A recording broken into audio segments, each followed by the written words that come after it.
السلام عليكم ورحمة الله وبركاته. إن الحمد لله نحمده ونستعينه ونستغفره ونعوذ بالله من شرور أنفسنا ومن سيئات أعمالنا. من يهده الله فلا مضل له ومن يضلل فلا هادي له. أشهد أن لا إله إلا الله وحده لا شريك له وأشهد أن محمدا عبده ورسوله وبعد. Kita sampai kesalahan jalan yang ditempuh oleh orang-orang zuhad, orang-orang zuhud. Seandainya mereka tidak salah jalan, maka tentu bagus sekali. Karena seluruh para nabi, para rasul, para sahabat, orang-orang saleh zuhud. Memang zuhud itu sifat mulia. Mestinya kaum muslimin zuhud terhadap dunia. Zuhudnya tidak salah. Tapi sekali lagi, jalan yang ditempuh oleh orang-orang zuhud ini yang salah. Dan begitulah kitab ini membongkar, mengupas kesalahan-kesalahan orang baik, orang soleh, orang taat. Itu. Maka di kitab ini tidak mengupas kesalahan ahli maksiat. Jangan berzina, jangan minum khamr, jangan berjudi, jangan membunuh. Tidak dibahas di kitab itu. Itu bukan talbis. Itu bukan tipuan iblis. Itu memang sudah nekat. Orang yang berzina, yang minum khamr, yang berjudi, ya sudah nekat berbuat salah. Karena mereka tentu tahu, sadar bahwa itu salah. Maka tidak dibahas di kitab ini. Yang dibahas di kitab ini justru menasihati orang-orang soleh, orang-orang baik, orang-orang taat yang keliru, salah langkah.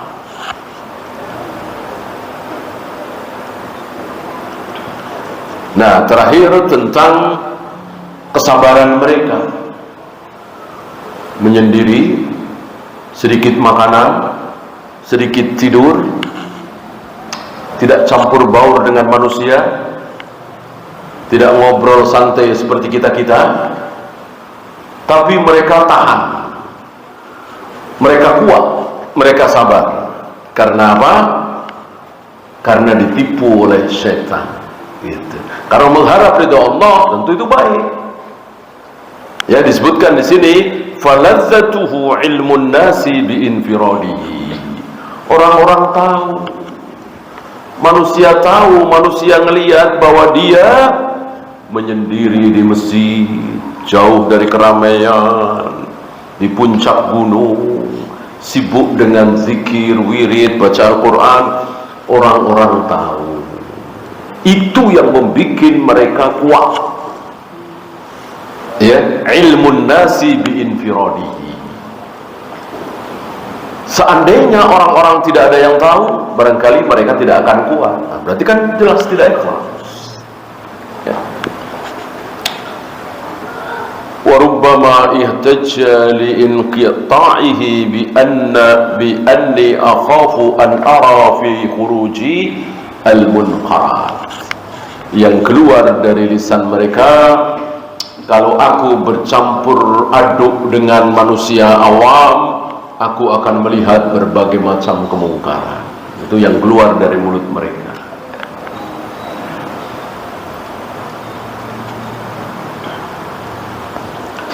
Bahkan contoh di beberapa kejadian di negeri kita ini sampai jatuh kepada hal yang memalukan. Ya, tidak disebut di sini. Ya. Mungkin di zaman beliau belum sampai ke situ.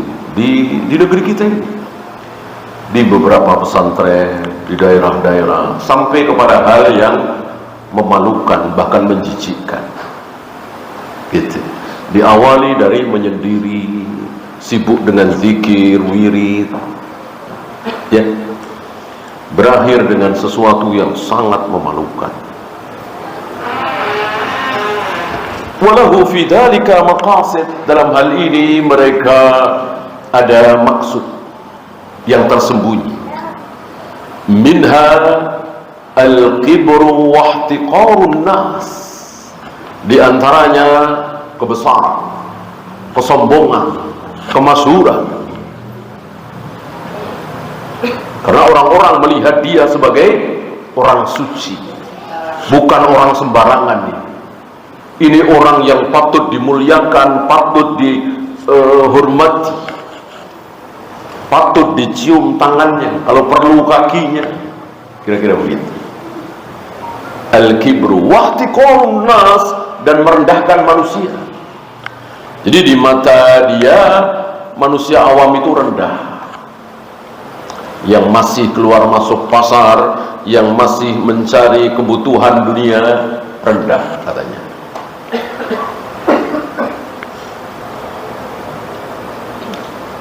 Wa minha annahu yakhafu an yuqassiru fi khidmatihi. Hal di antara hal yang mereka khawatirkan adalah orang-orang berkurang dalam melayani dia. Gitu. Kalau aku bercampur baur dengan orang awam, kalau aku tidak menyendiri seperti ini, mereka tidak melayani aku lagi. Ini apa niat buruk yang ada di hati mereka. Wa minha khibdu namusihi wa riyasatihi, maka dipelihara ini agar mereka terus terjaga kemuliaannya, kehebatannya, agar manusia terus menghormati dan menyanjung mereka. Fa inna mukhalatatan nasi tudhibu dzalik, karena kalau dia kembali bercampur aduk dengan manusia, jadi manusia biasa, awam, maka hilang. Istilahnya fasilitas-fasilitas itu hilang. Orang-orang sudah tidak menghargai mereka lagi.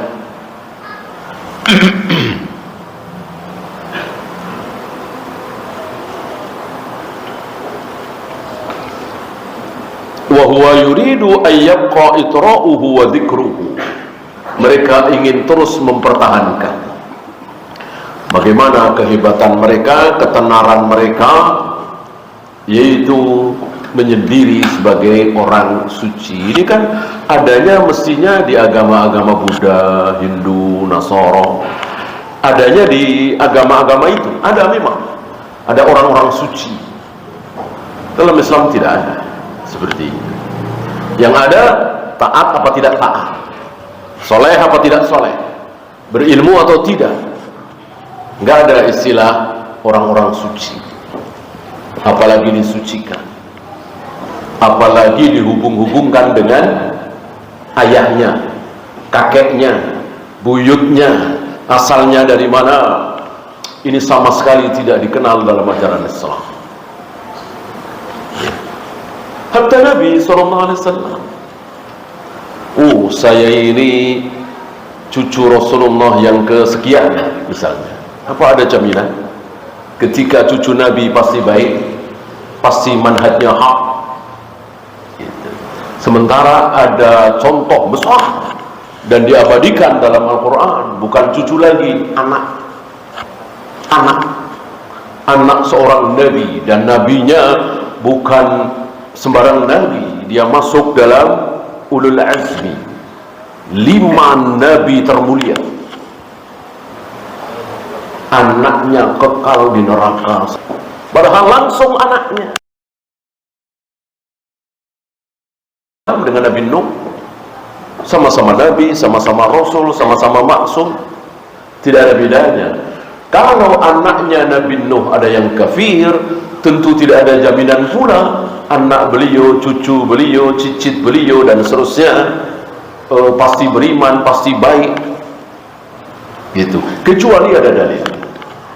Kalau ada dalil sami'na wa ata'na, bahwa selama ini kita melihat Hasan, Husain, ke bawahnya orang-orang baik, betul, waqiatul ain, waqiatul ain.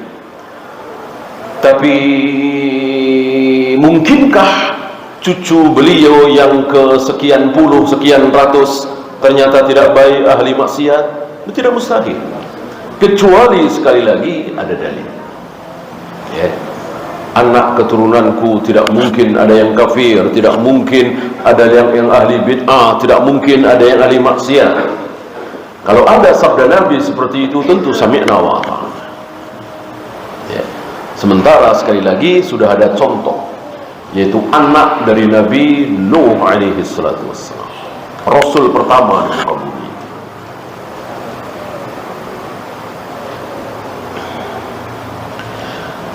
Wa rubbama kana maqsuduhu satra uyubihi wa maqabihihi wa jahlihi bil ilm. Ada juga mereka bermaksud menyembunyikan aibnya. Sebetulnya orang seperti ini punya banyak aib, disembunyikan. Wa maqabihihi, keburukan-keburukannya. Wa jahlihi bil ilm, dan dia jahil. Dia tidak tahu ilmu tentang fikih, usul fikih, kaidah tafsir, apalagi kaidah hadis. Dia sadar dia tidak tahu. Dia tidak ingin orang-orang tahu kalau dia tidak tahu, maka disembunyikan. Ya. Ditampakkan di hadapan orang-orang awam, orang baik, orang suci itu ahli ibadah, titik, bukan ahli ilmu. Padahal kan keliru sekali. Ya. Adakah di antara sahabat-sahabat yang dijamin masuk surga yang bukan ahli ibadah? Adakah? Ada. Yang ahli ibadah kan bisa dihitung. Ada Abdullah bin Amr bin As, ada Abu Darda, ya, bisa dihitung. Khalid bin Walid bukan ahli ibadah. Maksud ahli ibadah adalah melaksanakan hal-hal yang mustahab, yang sunnah. Kalau yang wajib tentu standar. Seluruh para sahabat melaksanakan yang wajib, tapi tidak ahli ibadah. Ya. Yang ahli ibadah bisa dihitung. Ya. Abdullah bin Amr bin As luar biasa, ahli ibadah, sampai setiap hari berpuasa, kan? Akhirnya ditegur oleh Nabi sallallahu alaihi wasallam. Ayahnya Amr bin As, ahli ibadah? Bukan. Ahli strategi perang. Istilah kita jenderal perang. Sama dengan Khalid bin Walid, bersaing dengan Khalid bin Walid. Gitu. Adakah di antara sahabat yang dijamin masuk surga ini yang bukan ahli ilmu? Ini yang tidak ada. Artinya mereka tahu mana yang hak, mana yang batil, mana yang syirik, mana yang tauhid.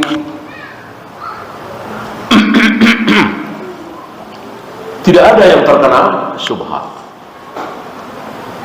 Ketika seseorang tidak terkena syubhat, maka sudah dikatakan dia berilmu, dengan kapasitas masing-masing tentunya. Ya.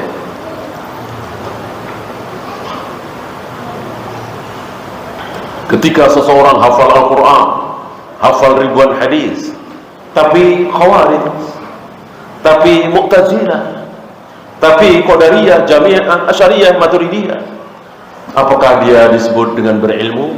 Tentu tidak. Dia terkena syubhat. Yang sunnah dia anggap bid'ah, yang bid'ah dia anggap sunnah.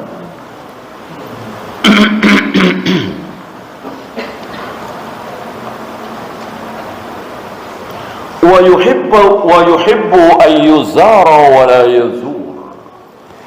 Dia ingin terus dikunjungi.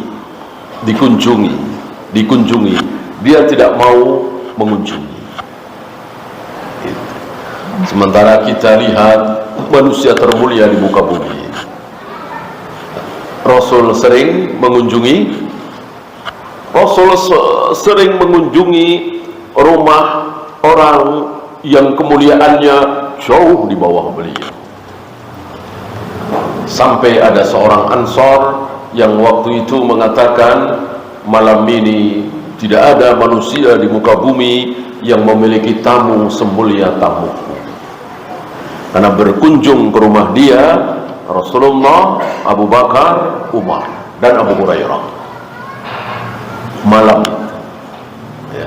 Dan ini bukan sekali dua kali, ya, sering kali Nabi mengunjungi rumah orang-orang yang tentu kemuliaannya jauh di bawah beliau. Nah, orang yang tertipu oleh iblis ini tidak mau, maunya dikunjungi.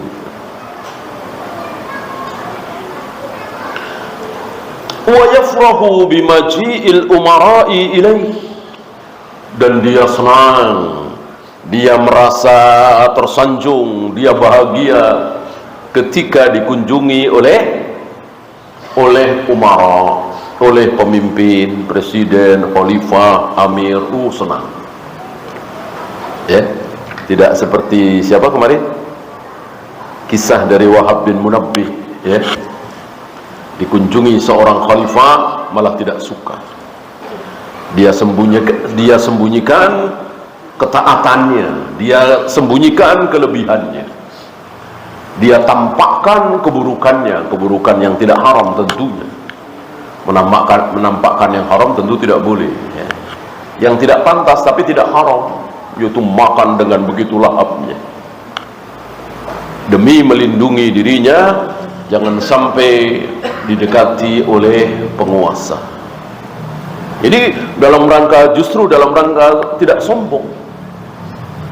Dalam hati beliau, kalau aku dekat dengan penguasa tahu aku begini, ahli ibadah, aku akan diajak ke istana, aku akan begini, nanti aku lupa.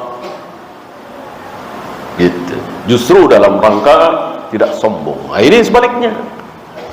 Orang-orang seperti ini justru ketika didatangi oleh para penguasa, pejabat, senang. Wajtima'il awam ala babihi, dan senang pula ketika orang-orang awam berkumpul di depan rumahnya. Saya kira mirip dengan apa yang kita saksikan di negeri kita. Beberapa tokoh di negeri kita seperti itu, dan kita lihat, dan antum insya Allah tahu manhaj mereka, akidah mereka, tauhid mereka jauh dari sunnah, jauh dari apa yang dicontohkan oleh Rasul dan para sahabat.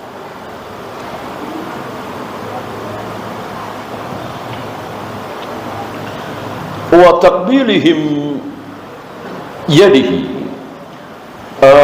mereka suka dicium tangannya, ya, oleh orang-orang awam itu. Fa huwa yatruku iyadatal maut, dengan demikian dia tidak lagi mengunjungi orang sakit, tidak datang ketika ada kematian, menyolati, mengantarkan jenazah ke kuburan. Itu. Wa yaqulu ashabuhu, sementara sahabat-sahabatnya mengatakan, i'dzarus syekh.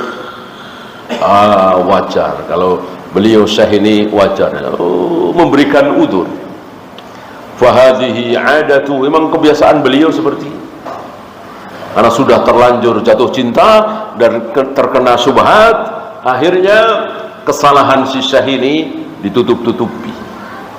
Kesalahan ini dianggap tidak salah. Gitu. Bahkan saya pernah menyaksikan salah satu dari mereka itu mengajar jamaah di masjid. Itu kira-kira jam 10-an gitu ya, sampai menjelang zuhur. Nah, para jamaahnya salat jamaah zuhur di situ. Ini yang ngajar ini pulang. Aneh sekali kan? Pulang, bukannya ikut salat berjamaah di situ ngimami. Ya. Dan orang-orang awam ini menganggap biasa. Bagi antum yang belajar sunnah kan aneh. Ini apa aneh? Dan itu bukan sekali dua kali. Setiap kali seperti itu. Aneh. Ya. Nah, ini salah satu contoh bagaimana kesalahan itu, kesalahan manhaj itu akan merembet kemana-mana. La kanat 'adatun tukhalifu syariah. Dimaklumi padahal kebiasaan si Syahiri menyalahi syariat, jelas menyalahi syariat.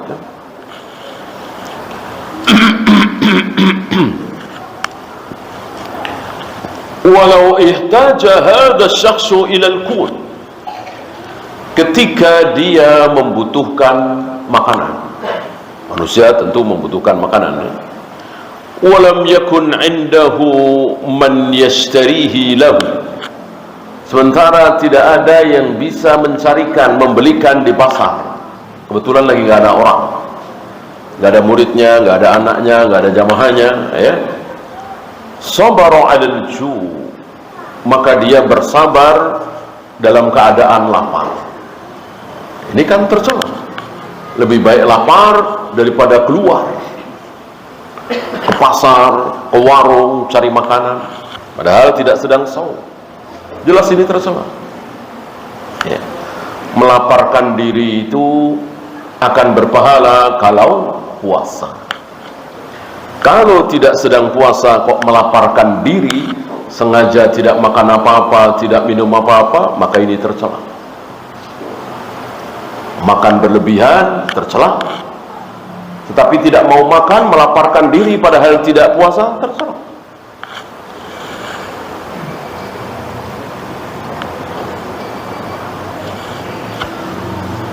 Li'alla yakhruja li syira'i dzalika bi nafsihi, cuman gara-gara dia tidak mau keluar rumah untuk membeli makanan sendiri. Jadi lebih baik lapar daripada dia keluar rumah. Keluar rumah apa tadi? Gengsi, malu. Karena dia sudah menampakkan kepada orang-orang awam bahwa orang suci seperti dia akan terus berada di dalam rumah, di dalam padepokan, di dalam masjid, di dalam pesantrennya, gitu. Kan ada apa itu, bangunan-bangunan khusus di beberapa daerah, ada di Sumatera sana, itu dikunjungi kadang 40 hari, kadang 60 hari, nggak pulang-pulang. Mereka duduk di situ, ya. Satu orang satu. Mereka mengistilahkan dengan suluk.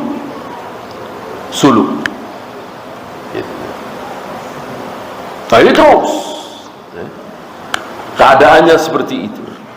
Untuk mempertahankan diri di hadapan kaum muslimin, inilah orang baik, orang hebat, orang suci. Fayudayyi'u jahahu limasyihi bainal awam. Kalau dia berjalan, berkumpul dengan orang-orang awam, maka akan hilang kebesarannya, kemegahannya, jahnya. Walau annahu kharaja fashtara hajatahu lan qata'at anhu as-suhra. Suhrahnya akan hilang. Maka suhrah ini tidak disukai dalam Islam, baik keadaan atau pakaian. Jadi suhrah bukan cuma pakaian. Pakaian suhrah tidak disukai, ya. Pakaian yang beda dari yang lain disukai. Pakaian itu sama dengan yang lain agar tidak menimbulkan perhatian. Nah, suhrah bukan cuma pakaian, tadi keadaan. Yang lain biasa keluar masuk pasar, dia nggak mau. Yang lain biasalah jual beli, dia nggak mau. Suhrah, menampakkan suhrah.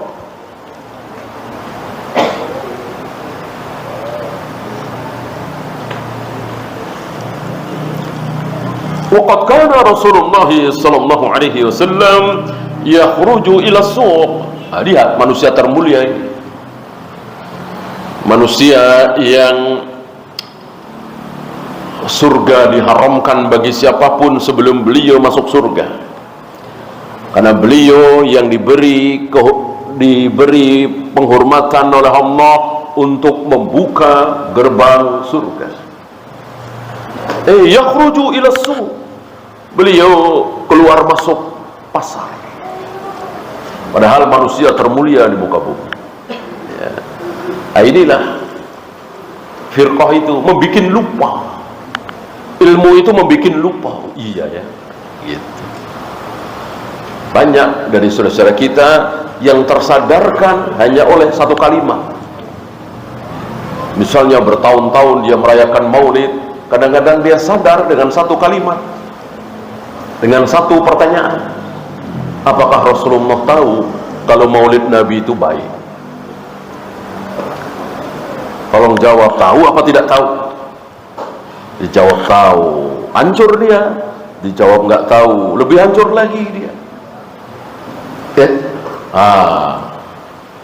Kaget dia, sadar.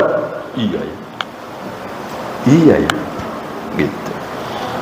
Selama ini banyak yang mengatakan bahwa Rasulullah memang tidak pernah merayakan maulid Nabi, tapi apa salahnya?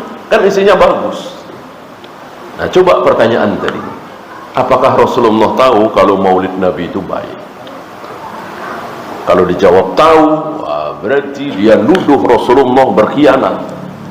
Rasulullah menyembunyikan kebaikan. Udah tahu maulid Nabi itu baik, kok Nabi nggak melakukan, tidak mencontohkan? Berarti Nabi tidak amanah. Nabi menyembunyikan kebaikan. Gitu. Kalau jawabnya tahu, kalau jawabnya tidak tahu, lebih hancur lagi. Masa Rasulullah nggak tahu, kita tahu? Siapa kita? Ya, ada, walaupun mungkin tidak banyak ya, yang tersadar kalau mau berpikir. Syubhat itu memang seperti itu. Orang-orang Nasara, orang-orang Buddha, Hindu dibikin tersadar. Tentu bagi orang yang diberi hidayah oleh Allah. Wa yashtari hajatahu, Rasul sering membeli apa yang beliau butuhkan, membeli sendiri. Bahkan pernah kalau istilah kita ya malu lah, kita nggak suka ada orang lain tahu, malu. Hutang. Rasulullah pernah berhutang, ngutang. Bahkan nggak main-main, yang dihutangin orang Yahudi. Orang Yahudi dengan menggadaikan baju besi beliau. Ya. Barangkali antum bertanya ya, itu Abu Bakar kemana, Utsman kemana, Sa'ad bin Abi Waqqas kemana, Abdurrahman bin Auf itu yang kaya-kaya itu kemana? Sampai Rasulullah ngutang. Dan ngutangnya buat apa? Anda masih ingat? Buat makan 30 sok gandum kan? Buat apa kalau bukan buat makan? Buat makan sehari-hari, nafkah buat keluarga beliau, istri-istri beliau. Pertanyaan yang wajar, Abu Bakar kemana, Umar kemana, Utsman yang kaya raya itu kemana? Ya, jawabnya ya nggak kemana-mana, mereka nggak tahu. Karena Rasulullah diem, Rasulullah bisik-bisik, Rasulullah sengaja gitu. Dan kenapa yang dipilih Yahudi? Ini pertanyaan juga barangkali ya. Kenapa nggak minjem sama Utsman aja sih? Kenapa nggak minjem sama Abu Bakar aja sih? Ya. Itu barangkali kalau kita ya logika yang sederhana. Kalau Rasul minjem sama Utsman pinjem 30 sok buat makan ya. Kata Utsman, jangankan 30 sok ya Rasul, 100 sok, nggak usah pinjem, nggak usah beli. Rasul nggak mau. Rasul menjaga muruahnya gitu. Kecintaan para sahabat kepada Nabi jauh lebih besar daripada kecintaan para jamaah sekarang ini kepada ustadznya ya. Misalnya ada ustadznya minjem kepada jamaahnya, apalagi yang kaya, tentu akan mengatakan nggak usah minjem Ustaz, nggak usah beli, kan begitu. Rasul nggak mau. Ya, justru di situ inilah akhlak Nabi yang mestinya ditiru oleh akhlak para du'a. Ya, menyembunyikan kebutuhan dirinya, menyembunyikan kesulitan dirinya, bukan malah dijualnya.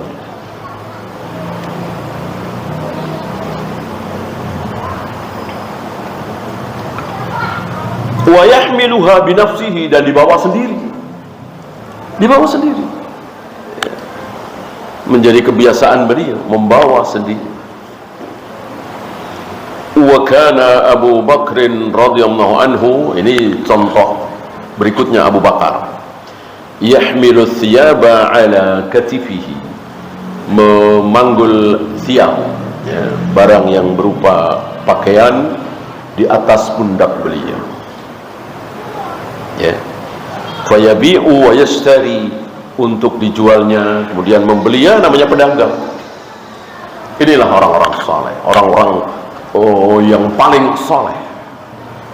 Beda dengan si berlagak zuhud ini, gengsi, kalau dia bercampur dengan orang-orang awam sampai jual beli, aneh. Wa'an Abdullah ibn Hamdalah, ini ada riwayat dari Abdullah bin Hamdalah menceritakan tentang Abdullah bin Salam. Masih ingat Abdullah bin Salam? Mantan Yahudi Ahlul Kitab yang masuk Islam. Ini satu-satunya, satu atau dua, ya. Artinya sedikit sekali Yahudi yang masuk Islam. Maka Nabi mengatakan, seandainya ada pendeta Yahudi masuk Islam 10 saja, nggak usah banyak-banyak, 10, maka habis Yahudi. Nggak ada Yahudi lagi sampai hari kiamat. Kalau ada tokoh Yahudi masuk Islam, artinya mereka memang sudah ditutup oleh Allah. Sedikit sekali, beda dengan Nasara. Nasara banyak. Sedekah Rasulullah SAW. Ini khusus Yahudi. Seandainya ada pendeta Yahudi, rahib Yahudi yang masuk Islam 10 saja, maka tidak ada Yahudi lagi di muka bumi. Semuanya akan masuk Islam semua. Nah, cuma sedikit sekali. Salah satunya ini Abdullah bin Salam. Kisahnya cukup menarik. Tiga pertanyaan Abdullah bin Salam kepada Nabi alaihi salatu wassalam dijawab dengan wahyu, dan Abdullah bin Salam sudah tahu jawabannya. Ngetes.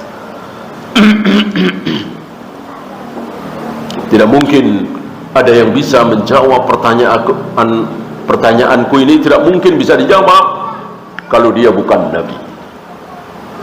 Nah, setelah dijawab oleh Nabi dengan benar, Abdullah bin Salam masuk Islam.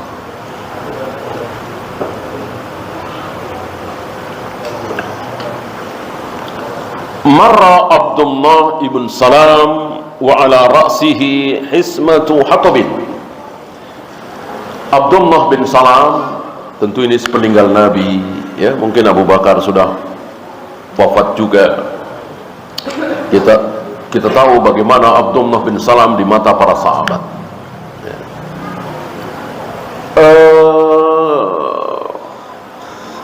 Membawa seikat kayu di atas kepalanya. Padahal sahabat besar, mantan pendeta Yahudi, dia membawa seikat kayu di atas kepalanya. Faqala lahu nas, maka orang-orang bertanya, ma yahmiluka ala hada wa qad aghnaka Allah, kenapa engkau bawa seperti ini, padahal Allah telah mengkayakan engkau. Ya, engkau bukan penjual kayu bakar, kan? Mau-maunya seperti ini, ya. Dijawab oleh Abdullah bin Salam, aradtu an adfa'a bihil kibar, aku ingin membuang rasa sombong, dengan cara seperti itu, ya. Maka seandainya ada rasa sombong pada diri antum, hilangkan dengan cara-cara seperti ini, ya, walaupun tidak harus kayu, ya, dengan cara untuk menghilangkan kesombongan. Nah, lihat hari ini betapa kita justru mempertahankan kesombongan, gitu. Kalau tidak disambut marah, gitu ya. Kalau enggak dipanggil haji nggak mau nengok, gitu ya. Nah, dan seperti itu mempertahankan kesombongan kita.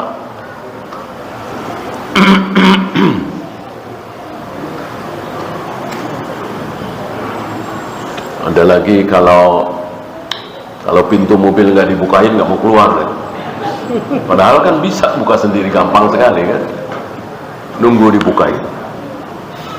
Nah, macam-macam, banyak macam-macam, ya. Maka betapa bahagianya antum kalau antum termasuk orang yang tidak mempertahankan kesombongan. Walaupun antum kaya raya misalnya, pejabat misalnya, tapi antum mau makan bareng sepiring bertiga, berempat dengan ikhwan-ikhwan yang lain, ya, bahkan mau minum bekas teman antum, ya, sebagaimana para sahabat. Bahkan Nabi SAW, Nabi minum bekas 80 orang lebih. Sepertinya belum lama kita bahas kisah itu, Nabi bersama Abu Hurairah. Abu Hurairah waktu itu sedang berada di rumah Nabi SAW. Kita tahu Abu Hurairah kenyangnya sama laparnya sering apa? Nah, sering laparnya daripada kenyangnya. Nggak punya kerjaan, nggak punya penghasilan, rumahnya jauh di Yaman sana, suku Daus di Yaman, hidup di emper Mesir. Nah, nggak lama ada yang menghadiahkan semangkok susu, ya. Cukup senang, berharap, kan nggak mungkin Rasulullah minum sendiri, ya. Pasti bagi dua lah, ya. Berharap Abu Hurairah senang karena memang lapar, ada susu. Rasulullah malah nyuruh Abu Hurairah apa? Manggil ahlu suffah yang lain, yang di masjid suruh masuk. Ya, habis harapan Abu Hurairah, ya kan? Kalau cuman semangkok susu, ya kan, minum semua tuh Rasulullah dan Abu Hurairah yang terakhir. Berarti kan bekas itu minum, bahkan yang pertama minum itu maju mundur, ya, mungkin seruput doang. Kata Nabi terus sampai kenyang. Atau orang kedua terus, oh, kenyang semua. Tentu ini mukjizat, bukan sihir. Setelah kira-kira 80 orang itu kenyang semua, puas semua, Nabi mengatakan, tinggal aku dan engkau wahai Abu Hurairah yang belum minum. Abu Hurairah dulu. Abu Hurairah puas, kenyang, hilang laparnya, baru terakhir Nabi SAW. Kan bekas semua. Inilah Nabi SAW menghilangkan rasa sombong dengan cara-cara seperti itu. Oleh karena itu, kalau ada tanda-tanda kesombongan, apalagi tanda itu sudah dicap oleh Allah sebagai sombong, haram kita lakukan. Apa misalnya? Berpakaian isbal, itu sudah dicap. Walaupun barangkali ada di antara kita, bukan ada, ya banyak di antara kita, sombongnya di mana gitu. Kalau orang pakaian isbal, sombongnya di mana kan gitu. Tapi Allah dan Rasulullah sudah mencap itu sebagai sombong, ya. Walaupun tidak ada rasa sombong, walaupun tidak ada rasa apalah, ya, tetap itu sudah dicap sebagai sombong, haram kita lakukan, gitu ya.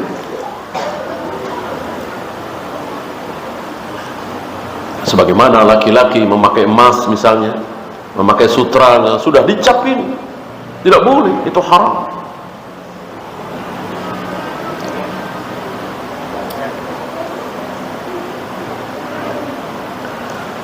aradtu an adfa'a bihil kibra.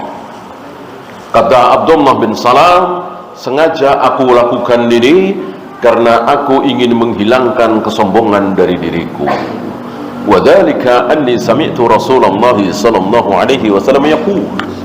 Dan itu aku lakukan karena aku pernah mendengar Rasulullah bersabda. Apa kira-kira sabda Nabi? Ya. La yadkhulul jannata, tidak akan masuk surga. Ancaman yang luar biasa, tidak akan masuk surga. Siapa?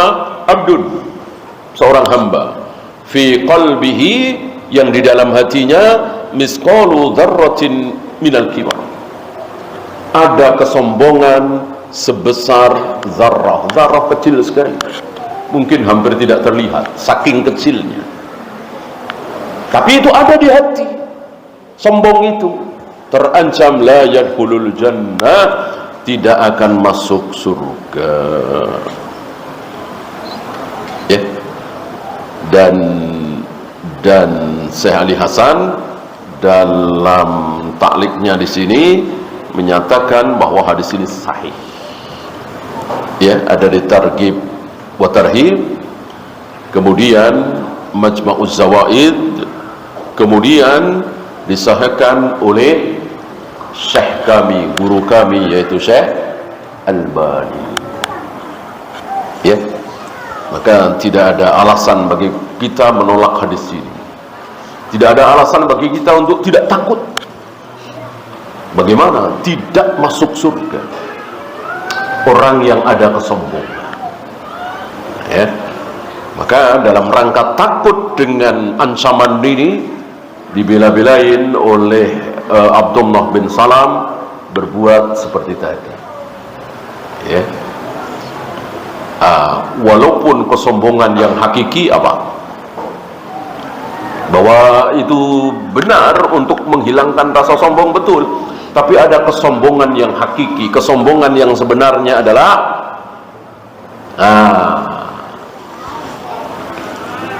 menolak al-haq, batal haq, bakomtun nas, dan merendahkan manusia. Manusia apa? Manusia yang membawa kebenaran itu. Al-haq itu. Al-haq itu apa? Al-Quran dan Sunnah, wahyu. Al-haqqu min rabbik. Al-haq adalah apapun yang datang dari Rabbmu, yang datang dari Allah apa? Al-Quran dan Sunnah. Maka ketika seseorang menolak Al-Quran dan Sunnah, itulah sesombong-sombong manusia. Oleh karena itu, ketika ada seorang sahabat disuruh oleh Nabi makan minum pakai tangan kanan, dia mungkin kidal gitu kali ya, enaknya pakai tangan kiri. Kata Nabi, makan minum pakai tangan kanan. Si sahabat ini mengatakan, aku nggak bisa ya Rasul. Maksudnya aku sudah biasa pakai tangan kiri, kidal. Kata Nabi, sombong. Sombong. Padahal kalau pakai logika, sombongnya di mana? Apa bedanya kanan dengan kiri? Sombong tadi misalnya, ya kan, nggak mau nengok kalau tidak dipanggil Pak Haji misalnya, itu iyalah. Ini tangan kanan kan apa sombongnya? Itu jawabannya. Ketika menolak apa yang datang dari Allah dan Rasulnya, itulah sombong yang sebenarnya. Kan yang menyuruh dia makan minum pakai tangan kanan kan Nabi, Allah dan Rasulnya. Kenapa dia tolak? Sombong. Ya. Lalu Nabi mendoakan buruk terhadap orang ini. Seketika orang itu tidak bisa mengangkat tangannya. Dari sini keluar hukum bahwa boleh mendoakan buruk bagi orang yang menolak sunnah, menghina sunnah. Kan banyak nih tokoh-tokoh sekarang yang menghina sunnah, menghina jenggot, menghina berpakaian tidak isbal, menghina cadar, menghina jilbab misalnya. Bolehkah kita doakan dia dengan keburukan? Boleh. Boleh. Ya.